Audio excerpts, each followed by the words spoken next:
Национальная поисковая система CAS.KZ расширяет границы. В этом году она начнет индексировать сайты иностранной Центральной Азии и Таможенного союза. Об этом сегодня на пресс-конференции в Алматы заявили разработчики единственного казахстанского поисковика. Его особенность – поиск информации на русском и казахском языках. Создатели CAS.KZ отмечают, что число пользователей системы растет день ото дня.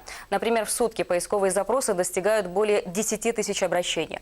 Кроме этого, увеличиваются и запросы от пользователей услуги Мегалайн.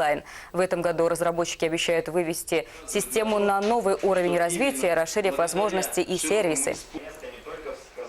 Наш поисковик позволяет делать поиск именно по правительственным сайтам и так далее, выдавая информацию, нужные справки без всякого лишнего, можно сказать, мусора. Есть фильтры с нецензурной лексикой и так далее, для того, чтобы эту систему могли использовать дети в школах, в учебных заведениях, также в правительственных организациях.